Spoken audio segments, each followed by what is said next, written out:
ঈশ্বর পরম কৃষ্ণ সচিতানন্দ বিগ্রহ অনাদির আদি গোবিন্দ সর্বকারণের কারণ।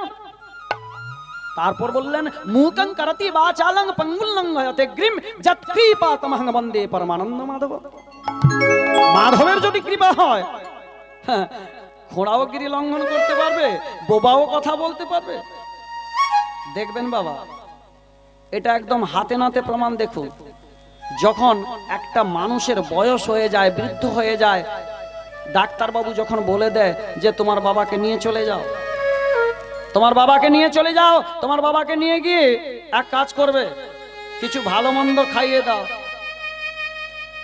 ছেলে ভাবলো যে বাড়িতে নিয়ে যাই, ভালো মন্দ যদি কিছু খাইয়ে দেব, বাবার তো শেষ অবস্থা, কি হবে?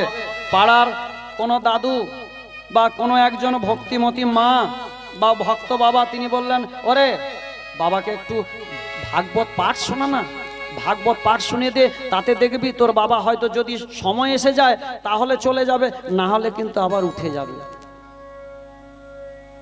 এগুলো চাক্ষুষিক প্রমাণ বাবা, আমার জীবনে আমি দেখেছি। একটা মা একদম চোখগুলো বসে গেছে, পিপিলিকা তার গায়ের মাংসগুলোকে কেটে কেটে খাচ্ছে। তার ছেলে ছুটে গিয়েছে, আমার বাবা ভাগবত পাঠ করেন, ওনার নাম রয়েছে, উনি মেছেদাতে ভাগবত পাঠ করতে থাকেন। হ্যাঁ, হঠাৎ দেখা গেল ওই পিপিলিকাগুলো কেটে কেটে খাচ্ছে। তার ছেলে ছুটে গিয়ে বলছে, বাবা আমার বাড়িতে চলো না, আমরা তো খুব গরিব, যা দেব আপনারা নেবেন। আমাদের গুরুদেবের কাছে এটা, আমাদের গুরুদেব আমাদেরকে বলেছে আদেশ, বাবা কাউকে যদি ওই মরণাপন্ন অবস্থায় নাম শোনাতে যাস, পয়সা দিয়ে পয়সা নিয়ে নাম শোনাতে যাবি না, তারা ভক্তিভাবে যেটা দেবে সেটাই নিবি। আমরা যখন প্রথম দিন গেলাম, দেখলাম অবস্থা খুব খারাপ, কাটা হয়ে গেছে, একদম রেডি। তারপরের দিন হয়ে গেল, তারপরের দিন সকালবেলা তার ছেলে এসেছে, বাবু আমার মা একটু তাকাচ্ছে মনে হয়, আজকেও চলো। এলাম, হলো 3 দিন এইভাবে। 3 দিন রাত্রিতে হওয়ার পর দেখা গেল তারপরেও 5 বৎসর কাল বেঁচে ছিল। কি গো বাবা, এ ওষুধ কোথাকার ওষুধ? বলে যে ওষুধের ফলে ঘুমও চলে যায়, যে ওষুধের ফলে জমও পালিয়ে যায়। হ্যাঁ, তাহলে একবার ভাবুন যে এই হরিনামের ভেতরে কি আছে। এই হরিনামটা এমন একটা জিনিস, এমন একটা বিষয়, এই হরিনাম ছাড়া মুক্তি নাই। তখন বললেন, শোনো, এই একটা আংটির ভেতর দিয়ে একটা হাতি চলে যেতে পারে, আর ওর লেজটা আটকে যেতে পারে যদি তোমার মন যদি না শুদ্ধ হয়।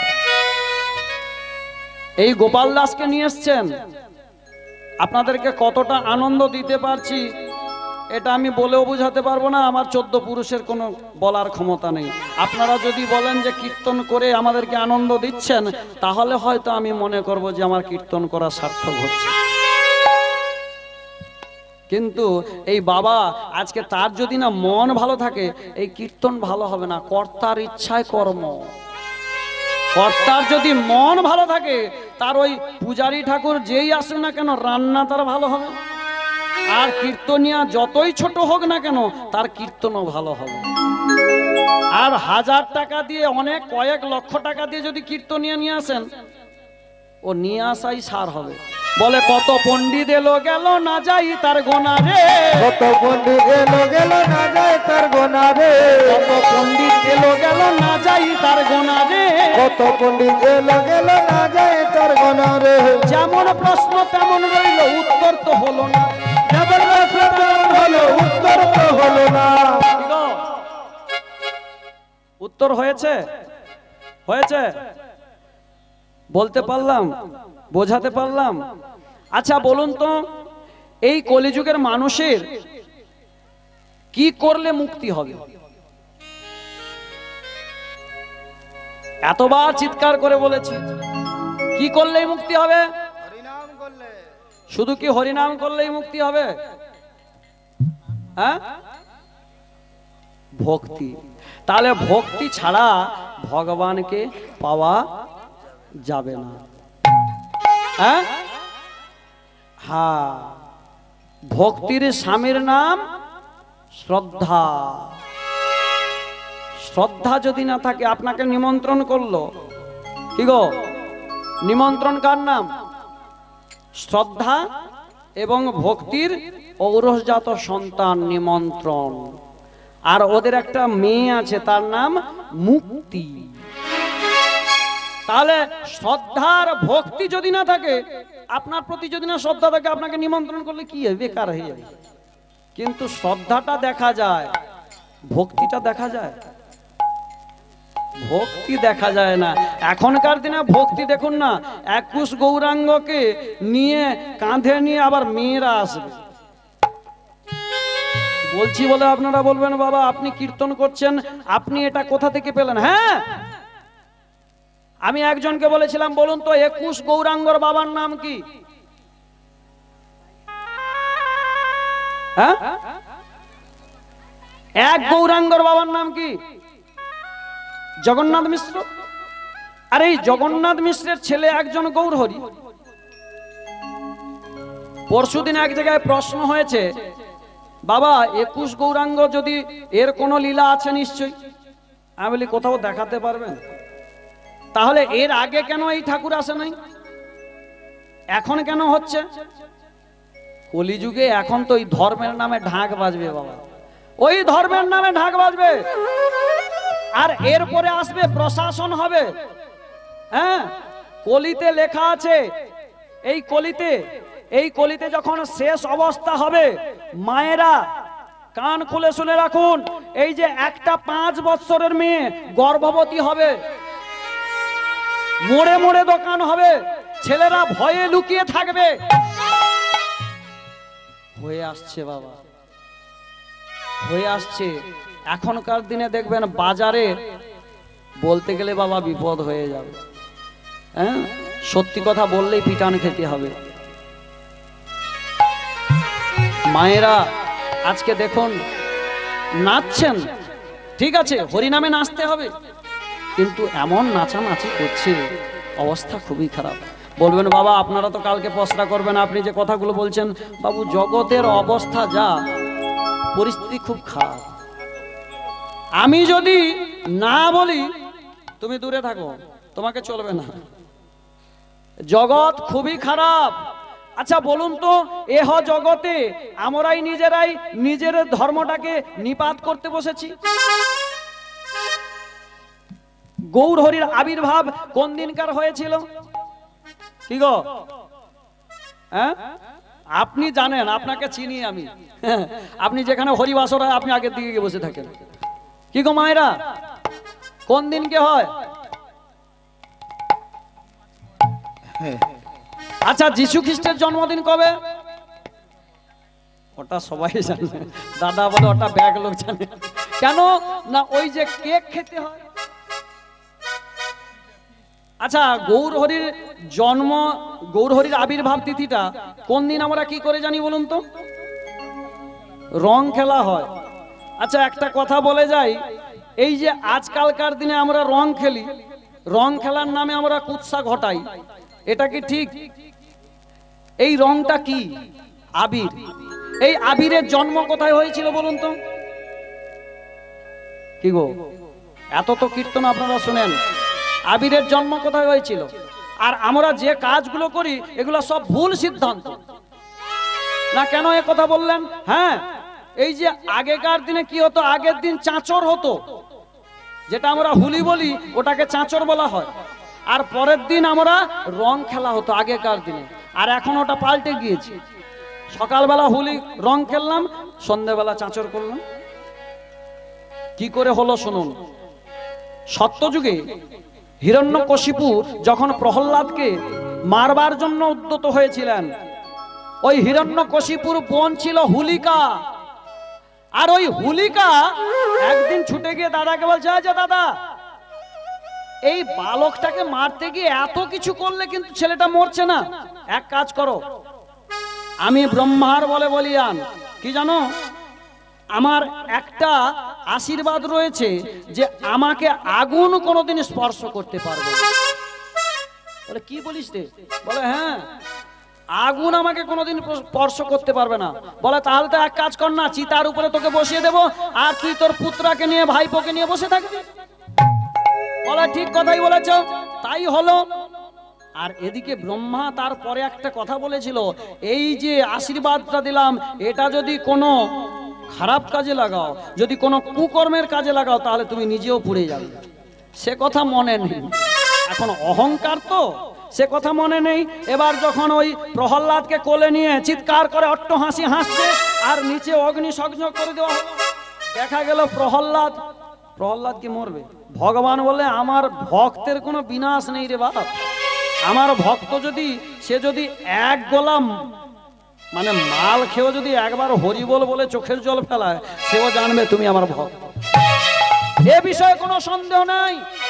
অর্জুনকে যে কথা বলেছিল, হ্যাঁ, অনন্যাস চিন্তং চেং জনা পর্যিপাসতে তেসা নিত্যাভিযুক্ত নাং জগৎক্ষেম বহন্ন। যে আমার চিন্তা করে, আমার ভজনা করে, সে যদি অনাচারী হয়, পাপাচারী হয়, ব্যভিচারী হয়, কামাচারী হয়, তাহলে জানবে সেও আমার ভক্ত। এতে কোনো সন্দেহ নেই। আর ভক্তের কোনোদিন বিনষ্ট হয় না। হ্যাঁ, যুগে যুগে তিনি আসেন। এই প্রহ্লাদ যখন ওই হরিনাম করছে, ভগবান বলছে, বলে আমার ভক্তের বিনষ্ট হবে, এটা কি করে হয়? তখন ব্রহ্মা বলছে, প্রভু এতে আমার কোনো দোষ নেই, দেখো কি হয়। হঠাৎ দেখা গেল চিৎকার করে কাঁদছে। কি হলো না, তাকে অগ্নি সংযোগ হয়ে গেছে। এবার যখন চিৎকার করে কাঁদছে, তখন তো আর বুদ্ধি নেই, বিবেক নেই, ওই চেতনটুকু আছে। দেখবেন আমাদের মৃত্যুর সময় চেতনটুকু থাকে, ওই বিবেক বুদ্ধি অহংকার কিছু থাকবে না মা।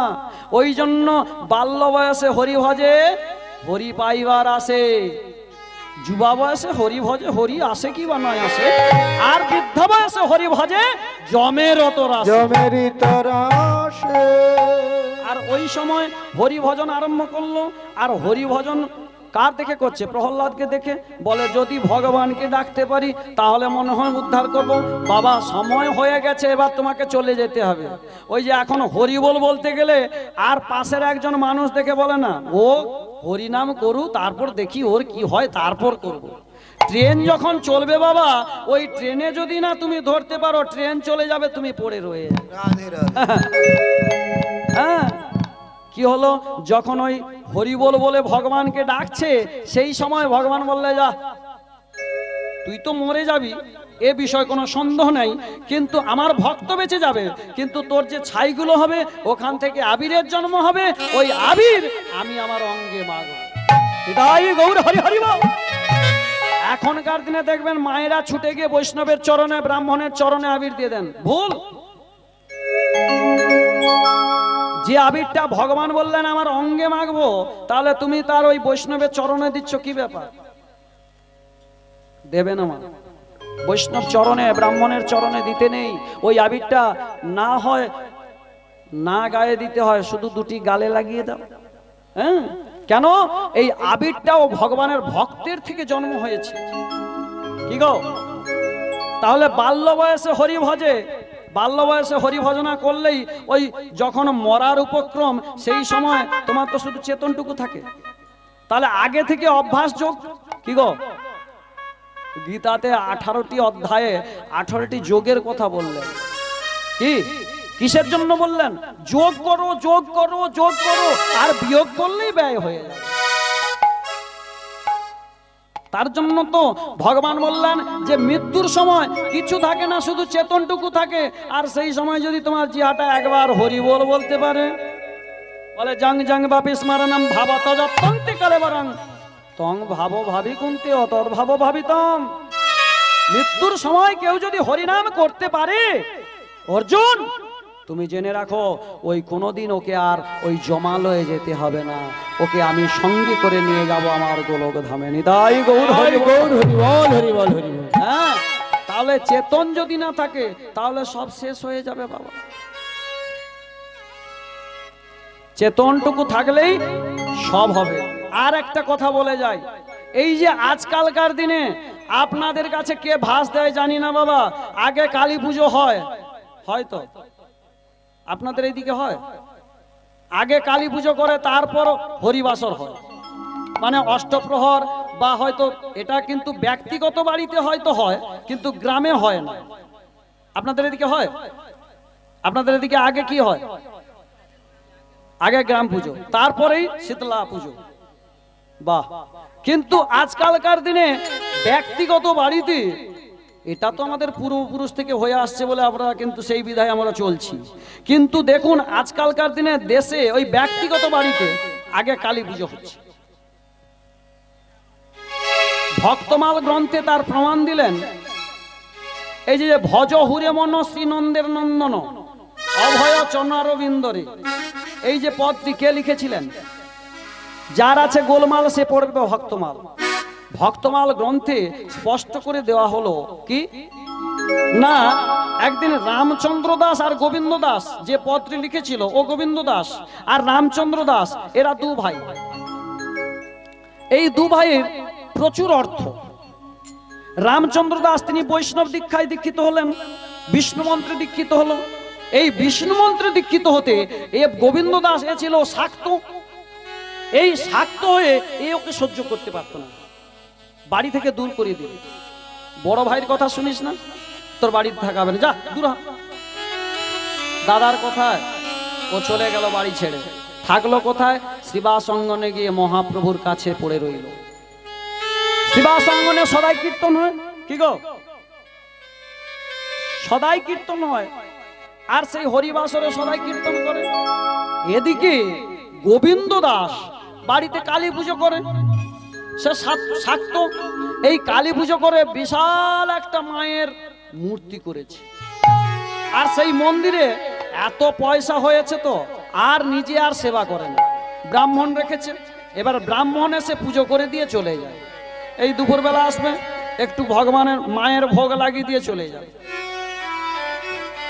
আর সেই মুহূর্তে হঠাৎ দেখা গেল কি দিনের পর দিন যেতে না যেতে একদিন এক বৈষ্ণব এসে বাড়িতে বলে আমার একটু সেবা হবে। তখন গোবিন্দ দাস বলছে, এ বেটা বৈষ্ণব, আমি ভাইকে তাড়িয়ে দিয়েছি, আবার এই বৈষ্ণব এসে উপস্থিত। পাশ থেকে তার দূত বললেন, যারা কাজ করছে তারা বলছে, দেখুন প্রভু এক কাজ করুন না, ওকে একটু সেবার ব্যবস্থা করে দেন না। সবাই তো আমাদের বাড়িতে আস্থা জানতা রয়েছে, একটু না হলে সেবা করবে, যা ওকে একটা জায়গা দিয়ে দিয়ে ও সেবা করুক। ভক্ত তো বৈষ্ণব, তিনি কি করেছে, ওই সেবা রান্না বান্না করে দিয়ে ভগবানের ভোগ লাগাবে। দেখবেন তার আগে একটু আর্নিক করে, বৈষ্ণবরা আর্নিক করে। আর্নিক মানে সকালবেলায় স্নান করে বা সকালবেলায় কাপড় টাপড় ছেড়ে দিয়ে কি করে, ওই সূর্যকে অর্ঘ্যদান করে দিয়ে একটু দ্বাদশ সঙ্গে তিলক রচনা করে নেয়। ললাটে কেশবোধ্যায় নারায়ণ মথধরে, বক্ষস্থলে মাধবন্ত গোবিন্দ কণ্টকুপকে, দক্ষিণ কুক্ষচ বিষ্ণুঞ্চ বাহুচ মধুসূদন, স্কন্দরে তিতিক্রমায় বামন বাম পার্শ্বকে শ্রীধর বাম বাহ, ঋষিকেশ স্কন্দরে পৃষ্ঠে পদ্মনাভংশ কট্টাং দার্মোদর। আর একজন ভগবান নারায়ণকে এই ভেতরে রাখতে হয়, তৎমূর্ধনি শ্রী নারায়ণ। এই 13 জায়গায় ভগবানকে রাখে। এই দ্বাদশ সঙ্গে তিলক তিলক রচনা করে এবার কি করেছে, একটু গীতা পাঠ করবে। কোথায় গীতা পাঠ করবে? দেখে না বাড়িতে কিঙ্করির বিশাল একটা মন্দির। এবার মন্দিরের ভেতরে প্রবেশ করেছে, গিয়ে ভয়ে আটকে উঠেছে। বাপ রে বাপ, যে জীব কেড়ে রয়ে আছে রে বাপ, এ না বুঝি কবে না কবে গোবিন্দকে খেয়ে নেয়। ছুটে গিয়ে দেখে না মন্দিরের ভেতরে যখন ঢুকে দেখে না একটা শালগ্রাম শিলা। সে একবারে অবস্থা খারাপ, একবারে ময়লা টয়লা পড়ে একবারে অবস্থা খারাপ।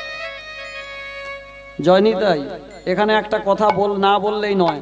শালগ্রাম শিলা যদি কারোর বাড়িতে থাকে, হোক সে ব্রাহ্মণের বাড়িতে হোক সে বৈষ্ণবের বাড়িতে, ব্রাহ্মণের বাড়িতে যদি শালগ্রাম শিলা থাকে তাহলে কিন্তু তাকে তিলক রচনা করতে হবে।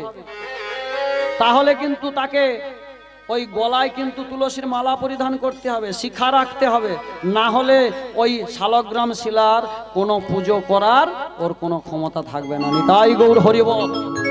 এবার বলবেন কোন শাস্ত্রে পেয়েছেন? বেশি দূর যাওয়ার দরকার নেই, বাড়ি গিয়ে যাবেন, পাঁজিটা খুলে দেখবেন তার পেছনেই লেখা আছে। এবার বলুন, তুলসীর মালা পরিধান করতে হবে তো নাকি? হ্যাঁ, এখনকার দিনে অনেক কীর্তনিয়া ফুটেছে বাবা, ৮০,০০০ টাকা ৯০,০০০ টাকার কীর্তনিয়া, সে আবার এসে বলে তুলসীর মালা পরে কি হবে? হ্যাঁ, ও তো মিথ্যা। তুলসীর মালা পরলে ও মিথ্যাকে যদি গলায় নাও তুমিও মিথ্যা কথা বলো। বলে না ভগবানের যদি মালার দরকার হতো তাহলে জন্ম থেকেই তো মালা দিয়ে পাঠাতো। দীনকৃষ্ণ দাস ঠাকুর দাদা বলবে, তার মুখ থেকে সরবর করছে, খালি বেরোবে। সবাই জানে ভগবান বলে বেটা ওই ডোর আমি ছেড়ে দিই। যখন ওই বড়শিগুলো আড়া হয় ওটাকে কি বলে, যে বড় বড়শিকে? হ্যাঁ, হুল বড়শি। বাহ, ওই হুল বড়শি যখন মাছ ধরা হয় কেমন ধরা হয় বলুন তো? ডোরটা যখন হিজ মারছে, ডোর ছাড়া হচ্ছে, লে কত ডোর লাজবি, লাজ লাজ, আর লাস্তে লাস্তে যখন এবারে সময় শেষ, বলে এবার তো টানা হবে, একবারে গলায় ধরে বসবে। বলে ভগবানের খেলা তো জানো না, যদা যদা হি ধর্মস্য গ্লানির্ভবতি ভারত অভ্যুত্থানং ধর্মস্য তদাত্মানং সৃজাম্যহম পরিত্রাণায় সাধুনাং বিনাশায় চ দুষ্কৃতম ধর্ম সংস্থাপনার্থায় সম্ভবামি যুগে হরি বল। তাহলে দেখুন ওই দীনকৃষ্ণ দাস ঠাকুরের কি অবস্থা হয়েছিল, এমন পিটান দিল রে বাপ। কতদিন মিথ্যা চলবে? সে দীনকৃষ্ণ কেন, এ গোপালের ভেতরে যদি মিথ্যা আসে এও পটকান খাবে, কেউ ধরে রাখতে পারবে না। কেন? ইহ জগতে কোনোদিন মিথ্যাকে জয় করা যায় না, যতই কলিযুগ আসুক না কেন। সত্য মেব জয়তে। সত্য পথে থাকুন, সৎ পথে থাকুন, তাহলে তোমার জয় হবে, পথ পথ করে উপরে উঠবে। আর যদি মিথ্যা হয় জ্বলবে, ঠিক আছে, একদিন এমন নিভে যাবে সেদিনকার কান্তি আর রাত খুলবে না। হৃদয় গৌর হরিবল হরিবল হরিবল। এবার ওই গোবিন্দ দাসের বাড়িতে এবার কিঙ্করীর সেবা দিতে গিয়ে হঠাৎ দেখে একটা শালগ্রাম শিলা। মনে মনে চিন্তা করছে এর বাড়িতে শালগ্রাম শিলা রেখেছে, হ্যাঁ, একটু ঘিটি দিয়ে ভালো করে মাখায়নি, হ্যাঁ, পঞ্চগব্য দিয়ে ভালো করে পরিষ্কার করেনি, দুধ দিয়ে ভালো ধোয়ায়নি, মধু দিয়ে ভালো ধোয়ায় না, যা করে করুক, নিজে কি করেছে একটু ঘিটি দিয়ে মাখিয়ে গঙ্গা জল দিয়ে একটু ভালো করে পরিষ্কার করে দিয়ে ওই কি করছে, দুটো তুলসী নিয়ে এসে ওই গীতা পাঠ করবার আগে আগে থেকে তো তার প্রসাদ আমিনা করা হয়ে রেখে আছে। দেখবেন বাবুদের ঘরে যখন পুজো হয় ব্রাহ্মণ ঢুকেই ঘন্টা লাড়া শুরু করে দিয়েছে, আর সে যে কি ফল কাটা আছে ওটা আর দেখার দরকার নেই। এবার এ কি করেছে, সেই ফলটা কাটা হয়েছে দেখে ওই তুলসী একটি শালগ্রাম শিলার জন্য ভোগ লাগিয়ে দিয়েছে। আর গঙ্গা জল তুলসী দিয়ে যেই না ভোগ লাগিয়ে দিয়েছে, তারপরে ও তাড়াহুড়ো করতে গিয়ে কি করেছে, গীতা পাঠ করে দিয়ে ও তা চলে এসেছে। সে তো আর মায়ের ভক্ত নয়, মাকে দিল না। এবার এ এসে সেবা করছে, সেই মুহূর্তে ব্রাহ্মণ এসে হাজির। ব্রাহ্মণ এসে দেখে ফল কুটা হয়ে আছে, তাড়াহুড়া করে এসছে, দুপুর হয়ে গেছে। বলে এক কাজ করি, একটা বেল পাতা দিয়ে চড়িয়ে দিই, এই বলে মাকে ভোগ লাগিয়ে দিয়েছে। হয়ে গেল মায়ের যেই না ভোগ লাগিয়ে দিয়েছে, এবার ও তার ঘর পালিয়ে গেছে। এবার রাত্রে গোবিন্দ দাস বেশ ঘুমাচ্ছে বেটা, রাত্রে মা স্বপ্ন দেখাচ্ছে, গোবিন্দ, ও গোবিন্দ, এতদিন নিজেকে পণ্ডিত বলে পাণ্ডিত্য তুই চারিদিকে প্রকাশ করিস, তুই তো নামে তুই পণ্ডিত। হ্যাঁ, বলে মা কি হয়েছে? বলে এতদিন সেবা দিস, আমার সেবাটা কিন্তু রুচিকর হয় না, আজকে যে সেবা দিয়েছিস আজকেই আমি গ্রহণ করেছি। এতদিন তোমার সেবা দেই, তাহলে তুমি কি সেবা পাওনি? না, আমি সেবা গ্রহণ করিনি এতদিন, আজকেই আমি সেবা গ্রহণ করেছি। কেন, কি করে সেবা গ্রহণ করলে? শোন, তাহলে বলি শোন, আজকে তোদের বাড়িতে একজন বৈষ্ণব এসেছিল, ও আমার স্বামীকে ভোগ লাগানোর পরে তারপর সেই প্রসাদটি আমাকে তোর ব্রাহ্মণ লাগিয়েছে। এবারে ভাবুন, এখনকার দিনে চা দোকানে বসে অনেক পাণ্ডিত্য ফলায়, বলে যে বলে বৈষ্ণব কেন মায়ের প্রসাদ খায় না বলো তো? হ্যাঁ, বৈষ্ণব কেন শিবের প্রসাদ খায় না বলো তো? তার ঠিকভাবে পুজো করলে তো খাবে। হ্যাঁ, ও তো শিবও ঘুরে তাকায়নি, ও কালীও তো ঘুরে তাকায়নি। কি গো, যেটা আজকে তুলসী দিয়ে আগে স্বামীকে খাওয়ানোর পরে তারপর মা গ্রহণ করলেন, ইহ জাগতিক জগতে আমরা দেখেছি স্বামী যদি না সেবা করে, কি গো, মায়েরা গ্রহণ করতে পারে? তাহলে এখানে কি উপায় হচ্ছে দেখুন। আবার এখনকার দিনে যা চলছে পুজোর নামে কি হচ্ছে দেখুন। এখন মাকে মদ দেওয়া হচ্ছে, হ্যাঁ, বাবাকে গেঁজা দেওয়া হচ্ছে। কোথাও দেখাতে পারবেন, কোন গ্রন্থে আপনি দেখাতে পারবেন যে ওই শিব গেঁজা খেয়েছিল? কোথাও দেখাতে পারবেন? এগুলো আমাদের রূপ মাত্র, কোন গ্রন্থে নেই। হ্যাঁ, ওটা আবার ওটা নিয়ে বলে বাবার প্রসাদ করে দে। হ্যাঁ, বলে মধু মধু মধু। কোন মধু খেয়েছিল? অসুরকে যখন মারবার সময় গিয়েছিল কোন মধু খেয়েছিল? ওই মধু। ওটা কি মধু? হ্যাঁ, বলে যার জন্য অবস্থা আমাদের এই পরিস্থিতিতে পৌঁছেছে। সুরা কি মধু হয় নাকি? হ্যাঁ, সুরা মধু হয়? মধু কোনটা? হ্যাঁ, যে মধুটা কালী গ্রহণ করেছিল কোন মধু? সুরা খেয়েছিল? এই তো অবস্থা আমাদের। মন্দির প্রতিষ্ঠা হবে, সে বায়া দোকানি আবার বিশেষ আবার তার আবার এই দিয়ে দেয়, গেঁজার প্রসাদ দিয়ে দেয়। এরা বড় বড় পণ্ডিত ফুটেছে।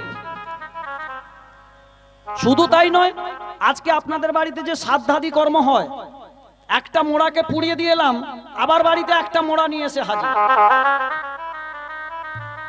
কোন মোড়ার কথা বলছি জানেন? মৎস্য।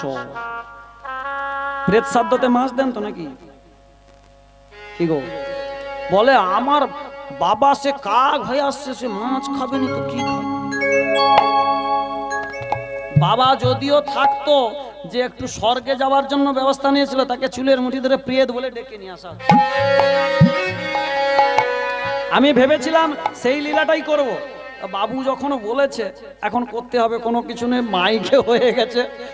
হ্যাঁ, এগুলো আমাদের কথা নয়, ভাগবতের কথা। পরিষ্কার ভাবে লেখা আছে যে যে সাধ্য ক্রিয়া কর্মতে গীতা পাঠ, ভাগবত পাঠ, হরিনাম না হয়, সে সেই সাধ্য কর্ম বলে প্রতিষ্ঠিত হয় না। আর ওখানে পূর্বপুরুষগণ ওখান থেকে উদ্ধার হয় না। গয়াতে পিণ্ড দিয়ে দিলেই কি উদ্ধার হয়ে যাবে? হয়ে যাবে? কোনো ক্ষমতা নেই। হ্যাঁ, এই জন্য তো আজকে আমাদের এই অবস্থা। কেন হট করে মারা যাচ্ছে, হট করে চলে যাচ্ছে, হ্যাঁ, আত্মহত্যা করে দিচ্ছে। খুব সাবধান। এবারে কি হলো, যখনই এই কথা বললেন তখন গোবিন্দ দাস বলছে, তাহলে মা, তাহলে আমি উদ্ধার পাবো কি করে? হরে কৃষ্ণ। বাবারা চলে যাচ্ছে নাকি? কেন আমাকে কিন্তু এখনো কেউ বলে নাই যে নিমন্ত্রণ দেওয়ার কথা। হ্যাঁ, যাই হোক বাবা, আপনারা কেউ উঠে যাবেন না। হয়তো বাবুর ঘরে কি প্রসাদের ব্যবস্থা আছে জানি, তাই কেউ যাবেন না।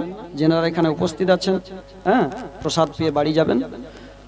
নিমন্ত্রিত, বিনা নিমন্ত্রিত, আহত অনাহত যিনারাই আছেন, কেউ চলে যাবেন না, প্রসাদ পেয়েই বাবা বাড়ি ফিরবেন। হরে কৃষ্ণ। হ্যাঁ, আমি আর বেশি সময় নেব না, 10 মিনিট 15 মিনিটের মধ্যে বিশ্রাম করে দেব। এবারে এই গোবিন্দ দাস চিৎকার করে কেঁদে উঠেছে, মা, আমি যে তোমার ভক্ত, তাহলে আমি উদ্ধার পাবো কি করে? বলে, বেটা, উদ্ধার করার আমার কোনো ক্ষমতা নেই। হ্যাঁ, হ্যাঁ, আমার কোনো ক্ষমতা নেই। যদি উদ্ধার হতে হয়, যা তুই শ্রীবাসের বাড়িতে। যে কথা চাপাল গোপালকে বলেছিল মা, আজকে গোবিন্দ দাসকে বললেন, যা তুই শ্রীবাসের বাড়িতে গিয়ে মহাপ্রভুর কাছে পড়, মহাপ্রভুর চরণে যদি পড়িস তাহলেই তুই মুক্তি পাবি। কেঁদে উঠল গোবিন্দ দাস, সেই দিনকে কেঁদে উঠলো। রাত্রি না পোহাতে পোহাতে ছুটে গেল শ্রীবাসের বাড়িতে।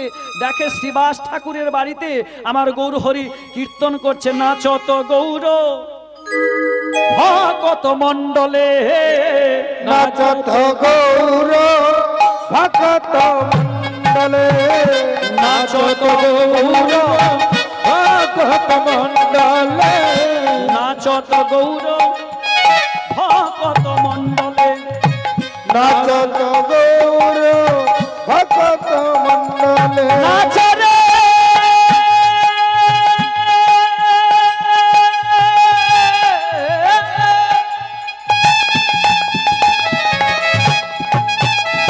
আমার সোনার গোরা গোরা নাচে নাচে রে নাচে রে সোনার গোরা নাচে রে নাচে নাচে নাচে নাচে রে নাচে রে নাচত গৌর ভকত মণ্ডলে নাচত গৌর ভকত মণ্ডলে নাচত গৌর ভকত মণ্ডলে নাচে সোনার গোরা নাচে সোনার গোরা নাচে সোনার গোরা নাচে সোনার গোরা ভক্তগণে হয়ে বিভোরা নাচে সোনার গোরা ভক্ত জয় হয় বিভরা নাচে সোনার গোরা মায়েদের উলুধ্বনি শুনে আমার নাচে সোনার গোরা মায়েদের মূলধনি একবার হরি হরি হরি বলে হরি হরি বলে হরি হরি হরি বলে নাচে সোনার গোরা হরি হরি হরি বলে নাচে সোনার গোরা হরি হরি হরি বলে নাচে সোনার গোরা নাচে সোনার গোরা নাচে সোনার গোরা নাচে সোনার গোরা নাচে গোবিন্দ দাস সোনার ছুটে গিয়ে মহাপ্রভুর চরণে পড়ে গেল। মহাপ্রভু বললেন, শোনো শোনো গোবিন্দ, তোমাকে আমি কৃপা করতে পারবো না, কৃপা করবে একমাত্র তোমার ভাই, যার প্রাণে তুমি দুঃখ দিয়েছো। আমি কৃপা করতে পারবো না, একমাত্র আমার ভক্ত যদি তোমায় কৃপা করে তাহলেই তোমার হবে মুক্তি। বড় ভাই হয়ে কি ছোট ভাইয়ের পায়ে পড়বে? সেটা কি ছোট ভাই চাইবে? ছোট ভাই যখন বড় ভাই গিয়ে ওই ছোট ভাইয়ের চরণে পড়বে, ওই বড় ভাইকে ছোট ভাই আলিঙ্গন করলেন। হরি আর যেই না আলিঙ্গন করছে তখনই তার মুক্তি হলো। সেদিনকে হলো চৈতন্য, তাই কেঁদে কেঁদে লিখলেন ওই গোবিন্দ দাসের পদ এটা। হ্যাঁ, এবার আমরা জানি কি সেই অভয় চরণারবিন্দের পদ? না না না না না, এটা গোবিন্দ দাসের পদ। ভজ হুরে মন শ্রী নন্দর নন্দন অভয় চরণার বিন্দরে। ভজ হুরে মন শ্রী নন্দ নন্দন অভয় চরণার বিন্দরে। দুর্লভ মানব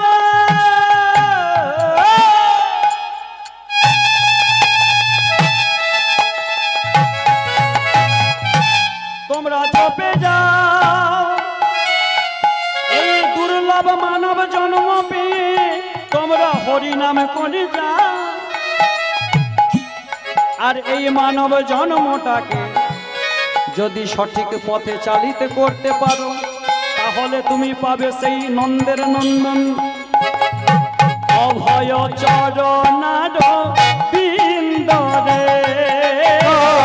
অভয় চরণার বৃন্দরে। অভয় চরণার বৃন্দরে। দুর্লভ মানব জনম শত সঙ্গে, দুর্লভ মানব জনম শত সঙ্গে তর হয়ে ভব সিন্ধু রে, তর হয়ে ভব সিন্ধু রে। তর হয়ে ভব সিন্ধুরে। তর হয়ে ভব সিন্ধুরে। ওই গোবিন্দ দাস তিনি পত্রে লিখেছিলেন, বাবা ভজ হরে মনসী নন্দের নন্দন অভয় চরণারবিন্দরে। হ্যাঁ, দুর্লভ মানব জনম সৎসঙ্গে তর হয় ভব সিন্ধুরে। শীত আতপং পাতবরিসন এদিন জামিনী জাগিরে শীত আতপ পাতবরিসন এদিন জামিনী জাগিরে। এই যে শীত আতপ বাতবরিসন, এই ঋতুগুলোর মধ্যে আমরা কি করি, একটু সুখের জন্য ব্যবস্থা নেই, তাই না? শীত, গ্রীষ্ম, বর্ষা, হ্যাঁ, এই 6টি ঋতু আছে না, এইগুলোর মধ্যে আমরা একটু চিন্তা করি কি করে সুখ হয়। সুখ তো ক্ষণিকের সময়, ওই বিদ্যুৎ যতক্ষণ থাকে সেটাই সুখ বাবা, এর বেশি সুখ পাবে না। এটা তো বিধির নিয়ম, দুঃখ যদি আসে সুখ হবে, আর সুখ যদি থাকে দুঃখ আসে। শীত আতপং পাতবরিসন এদিন জামিনী জাগিরে বিফলে সেবিনু জীবন দুর্জন বিফলে সেবিনু কৃপণ দুর্জন সফল সুখ লাভ লাগে। ভজ হুরে রাই গৌর হরি হরি বল নয়া ভয় চরণারি তরে ভজ হুরে শ্রীনন্দন অভয় চরণারি তরে। এ ধন যৌবন, এই যে দেখবেন না, যৌবন কালে আমরা হরিনাম করলে তবু ভগবানের কাছে যেতে পারবো যদি কৃপা হয়। যৌবন কালে তো ওদিকে চিন্তা নেই। যৌবনে পড়ে গিয়ে আমরা শুধু ওই কুনো ব্যাঙের মতন একটা কুয়ার ভেতরে, তুই আমার আমি তোর, তুই আমার আমি তোর, তুই আমার আমি তোর, ঘ্যাঙ্গর ঘ্যাং ঘ্যাঙ্গর ঘ্যাং। কি ব্যাঙগুলো এরকম করে না? ঠিক বর্ষাটা আসো সেই সময় ঘাঙ্গর ঘ্যাং, আমাদেরও সেই অবস্থা।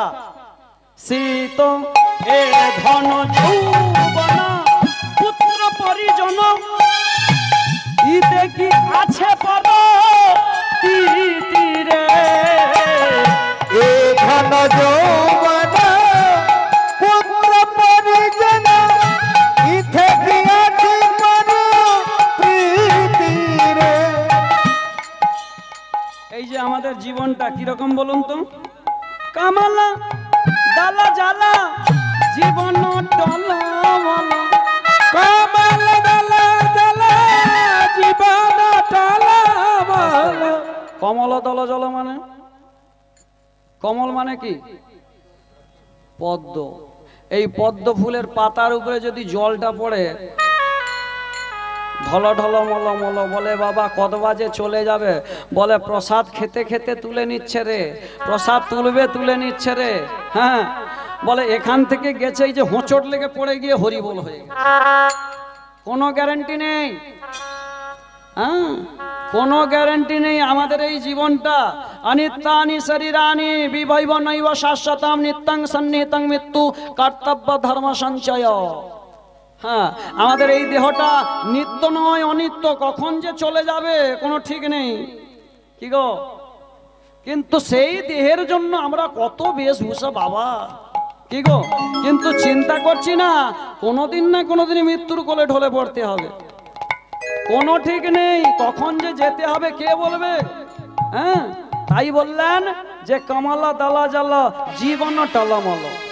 এই জীবনটা টলমল টলমল করছে, কখন যে চলে যাব কোনো ঠিক নেই।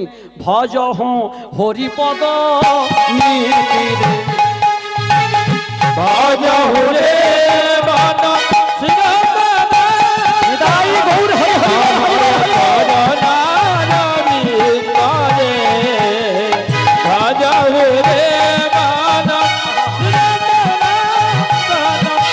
অভয় চরণারি তরে। শ্রবণ, আস্তে, শ্রবণ শ্রবণ, প্রথমেই বললেন শ্রবণ করতে বললেন, প্রথমেই শ্রবণ।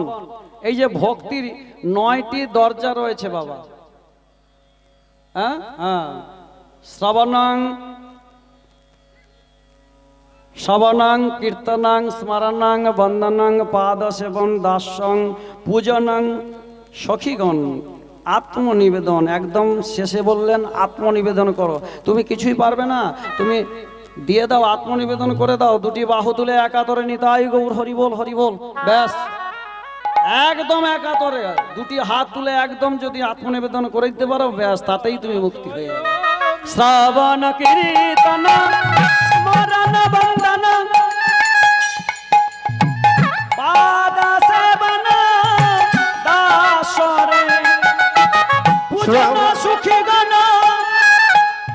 আত্মনিবেদন পূজন সুখীগণ আত্মনিবেদন গোবিন্দ দাসয়োধি লাসরে হরি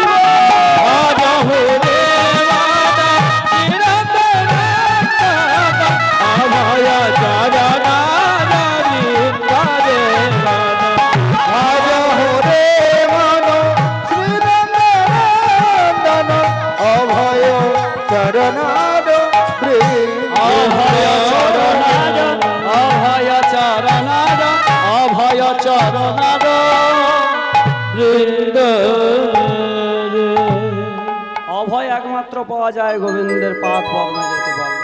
জয় নিতাই। বাবা এইখানে লীলার, এই কলিকালের ভয়ঙ্কর লীলা, এই লীলাটি আমার গুরুদেবের কাছ থেকে আমি নিয়েছি বাবা। হ্যাঁ, এই যে লীলাটি সাজিয়েছেন তিনি আমার এই যে যিনি দীক্ষাগুরু অম্বিকা পাঠ কালনার প্রবীরলাল গোস্বামী, তিনার কথোপকথন থেকে আমি তুলে নিই। হ্যাঁ, উনি ইউটিউবে উনাকে পাবেন, উনি অনেক পাঠ করেন, অনেক দূর দূর জায়গায় যান। উনার বয়স এখন প্রায় 70 ছুঁয়ে গেছে। বাবা সেই কালনা থেকে মোটর সাইকেল নিয়ে চারিদিকে ঘুরে বেড়ায়, বাসে ওঠে না। একদিন আমাদের এই কাঁটাখালীর এই ব্রিজ পাড়াতে গিয়ে মোটর সাইকেল নিয়ে মোটর সাইকেলটি জলে পড়ে যায়। ভাগবত গীতা সব তার ওই মোটর সাইকেলের ব্যাগে আছে বাবা, আর নিজে উপরে দাঁড়িয়ে যায়। দেখা যায় একটা অলৌকিক দৃশ্য, দেখা যায় গীতা ভাগবত যখন তোলা হয় একটু জল লাগে না বাবা, তাহলে এগুলো অলৌকিক দৃশ্য। তা বাবা ভক্তের হৃদয়ে ভগবান বিরাজিতমান, আমরা তোমরা কি সে কি পারবো বাবা, আমরা কোন ছাড়। হৃদয় গৌর প্রেমানন্দে হরি হরি বল। আজি ভক্ত আর ভগবানের মিলন মাধুরী, ভগবানের মিলন মাধুরী, আজি ভক্ত আর ভগবানের মিলন মাধুরী, ভক্ত আর ভগবানের মিলন মাধুরী।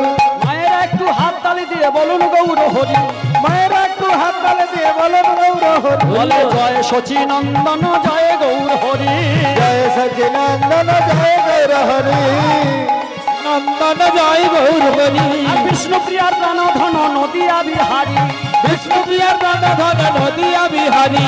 হরে কৃষ্ণ কৃষ্ণ কৃষ্ণ হরে হরে, হরে রাম রাম রাম হরে হরে, হরে কৃষ্ণ কৃষ্ণ কৃষ্ণ হরে হরে, হরে রাম রাম রাম হরে হরে, হরে কৃষ্ণ কৃষ্ণ কৃষ্ণ হরে হরে, হরে রাম রাম রাম হরে হরে। মায়েরা একটু দাঁড়িয়ে পড়ুন, বাবারাও একটু দাঁড়িয়ে পড়ুন, কেন এতক্ষণ বসে আছেন তো পা গুলো ধরে গেছে। হ্যাঁ, এই আমাদের জরা এই যে দেহটা আছে না, এ তো এমনিতেই বসে থাকলে এবার উঠতে গেলে লাঠির দরকার, হ্যাঁ বসতে গেলে আবার মাটির দরকার। হরিবল হরিবল হরিবল। আমার গৌর এলো রে সোনার নদিয়া, হরির ধ্বনি উলুর ধ্বনির শব্দ শোনা যায়। আমার গৌর এলো রে, গৌর এলো রে সোনার নদিয়া, উলুর ধ্বনি হরির ধ্বনির শব্দ শোনা যায়। আমাদের গৌর এলো রে, আমাদের গৌর এলো রে, আমাদের নিতাই এলো রে, গৌর এলো রে, আমাদের নিতাই এলো রে, আরে গৌর এলো রে, আমাদের নিতাই এলো রে, গৌর এলো রে, আমাদের নিতাই এলো রে, আমাদের গৌর এলো রে সোনার নদিয়ায়, হরির ধ্বনি উলুর ধ্বনির শব্দ শোনা যায়। আমাদের গৌর এলো রে, গৌর এলো রে সোনার নদিয়ায়, হরির ধ্বনি উলুর ধ্বনির শব্দ শোনা যায়। আমার গৌর এলো রে। গৌর হলেন মাতা পিতা স্বয়ং ভগবান, গৌর হলেন মাতা পিতা স্বয়ং ভগবান, গৌর স্বয়ং ভগবান। গৌর হলেন ধ্যানের ছবি, গৌর হলেন ধ্যানের ছবি স্বয়ং ভগবান। মোদের গৌর এলো রে, গৌর এলো রে শরণ দিয়া, হরি হরি বলুন সত্য শোনা আমার গৌর এলো রে, আর গৌর এলো রে আমাদের নেতাই এলো রে, আমাদের নিতাই এলো রে, আমাদের গৌর এলো রে, আমাদের নেতাই এলো রে। গৌর এলো রে আমাদের নিতাই এলো রে, হরির ধ্বনি উলুর ধ্বনি শব্দ শোনা যায় আমাদের গৌর এলো রে, গৌর এলো রে শরণ দিয়া, হরি হরি ধনি শব্দ শোনা যায় আমাদের গৌর এলো রে। এবার শ্রীকৃষ্ণ চৈতন্য প্রভু নিত্যানন্দ, শ্রীকৃষ্ণ চৈতন্য প্রভু নিত্যানন্দ, অদ্বৈত গদাধর শিবাস গৌর ভক্তবৃন্দ। গৌর ভক্তবৃন্দ। সবাই মিলে বলুন হরে কৃষ্ণ কৃষ্ণ কৃষ্ণ হরে হরে, হরে রাম রাম রাম হরে হরে, হরে কৃষ্ণ কৃষ্ণ কৃষ্ণ হরে হরে, হরে রাম রাম রাম হরে হরে কৃষ্ণ কৃষ্ণ কৃষ্ণ হরে হরে, হরে রাম হরে গৌর হরি হরি হরে হরে, হরে কৃষ্ণ কৃষ্ণ কৃষ্ণ হরে হরে, হরে রাম রাম রাম হরে হরে। শ্রীকৃষ্ণ চৈতন্য মহাপ্রভু কি জয়। জগৎগুরু নিত্যানন্দ কি তার মনোবাসনা পূর্ণ হোক। শ্রী গুরু নিতাই গৌর প্রেমানন্দে হরি হরি বল হরি বল হরি বল হরি বল হরি বল। জনিতাই একটা কথা বাবা, এই লীলা করতে গিয়ে যদি কারুর প্রাণে আঘাত দিই বা কোনো মায়ের বা কোনো বাবার যদি মনের ভেতরে একটু যদি কোনো আঘাত লেগে থাকে বাবা, আমাকে আমার এই কথাগুলি শুনে যদি আঘাত পান, আমাকে বাড়ির সন্তান মনে করে ক্ষমা করবেন বাবা। কেন এগুলো আমাদের গুরুদেবের কথা, আমার গুরুদেবের কথা, আমার কথা নয়, একটাও আমার কথা নেই। সব কিছু আমি গুরুদেবের কাছ থেকে যেটা পেয়েছি সেটা আপনাদের কাছে তুলে ধরেছি। আর এই কথাগুলি ভগবানের কৃপায়, গুরুদেবের কৃপায় আপনাদের কাছে আমি আস্বাদন করিয়েছি। আপনারা ক্ষমা করবেন। জয়নিতাই আমার খারাপগুলো দূরে ফেলে দেবেন, আর ভালোগুলো আপনারা নিয়ে হরি বল বলে বাড়ি ফিরে যাবেন। নিতাই গৌর প্রেমানন্দে হরি বল হরি বল হরি